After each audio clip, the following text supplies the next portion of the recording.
Ravi sir, நம்ம textile இண்டஸ்ட்ரியை பொறுத்த வரைக்கும் ரொம்ப முக்கியமாக கோயம்புத்தூர் ஒரு ஹப், வெஸ்ட்டே நம்ம சொல்லலாம், மேற்கு மண்டலமே. இன்னைக்கு அதோட சூழல் எப்படி இருக்குங்க சார்? இதனோட க்ரோத் இருக்கா, இல்லை ஸ்டாக்னேட் ஆகிருக்கா, இல்லை என்னென்ன விஷயங்கள் அட்ரஸ் பண்ண வேண்டியிருக்கு? டெக்ஸ்டைல் இண்டஸ்ட்ரினா இன்னைக்கு நீங்கள் எடுத்துட்டிங்கன்னா தமிழ்நாடுன்னு பப்ளிக் வில் டேக். அது தமிழ்நாட்டில் இந்த ஏரியா தான், திருப்பூர், கோயம்புத்தூர், கரூர், ஈரோடு, இந்த ஏரியா தான் மேஜர். சோமனூர், பல்லடம், இந்த ஏரியாலாம் சேர்த்து will be the major textile. இதில் வந்து almost 42 to 45% of the textile, Indian textile industry இந்த ஏரியாவில் லொக்கேட்டடாக இருக்குங்க. இங்கிருந்து அது அப்புறம் மேஜர் கிளஸ்டர்ஸ். கிளஸ்டர்னு சொன்னாலே first one of the best clusters will be Tiruppur, அப்புறம் கரூர். இந்த மாதிரி கிளஸ்டர்னால் அந்த ஒரு டைப் ஆஃப் ப்ராடக்ட் அங்கே எல்லாருமே ப்ரொடியூஸ் பண்ணிருப்பாங்க. டிஷர்ட்னா டிஷர்ட், அங்கே கிச்சன் சம்மந்தமானது, இல்லைன்னா ஷீட்டிங்னால. ஸோ இந்த மாதிரி இருக்கிற டெக்ஸ்டைல் இருக்குது இந்த ஏரியாவில். பட் இந்த பாஸ்ட் கொஞ்சம் வருஷமாகவே கொஞ்சம் challenges are here. Major challenge இந்த ஏரியாவில் என்னன்னாங்க, தமிழ்நாட்டில் பருத்தி வளர்ந்துட்டு இருந்தது. இப்போ பருத்தி இங்கே இந்த ஏரியாவில், நான் சொல்கிற ஏரியாவில் ஜாஸ்தி பருத்தி கிடையாது. இப்போ கொஞ்சம் பருத்தி தமிழ்நாட்டில் மறுபடியும் நம்ம டெவலப் பண்ணிட்டு இருக்கிறோம், க்ரோ ஆகிட்டு இருக்கு.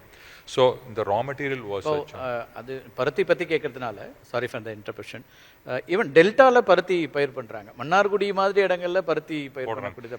பிகாஸ் இன்னைக்கு எக்கனாமிக் வயபிலிட்டி இருக்குங்க. இன்னைக்கு எம்எஸ்பி சென்ட்ரல் கவர்மெண்ட் போட்ட அப்புறம் அந்த prices are viable for the farmer.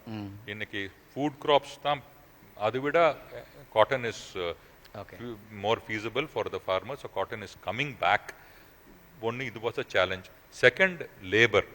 இன்னைக்கு தமிழ், நம்ம கம்பெனிகள் எல்லாம் தமிழ், தெலுங்கு தான் வாஸ் அ ஸ்போக்கன் லாங்குவேஜ். இப்போ கிடையாது.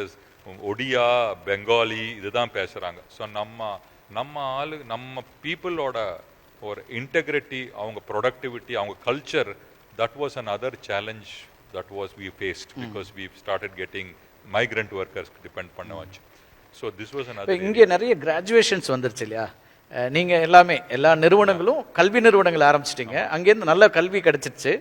And they're all going for software industry, IT industry. அப்போ இங்கே அந்த மாதிரி ஒரு லேபர் டிமாண்ட் வருதுன்னு பார்க்கணுமா? அதை எப்படி புரிஞ்சுக்கலாம்? Usually people hire, I don't want to go work on the shop ஃப்ளோர்னு இருக்கலாங்க. பட் சேயிங் தட் எல்லாருமே can become an IT professional. They have to be. And today இன்னைக்கு இந்த ஏஐ சேலஞ்ச் எல்லாம் சேர்ன் வர்றப்போ, I think the permanent businesses are the brick and mortar companies like us. So I think அது திருப்பி வரலாம்.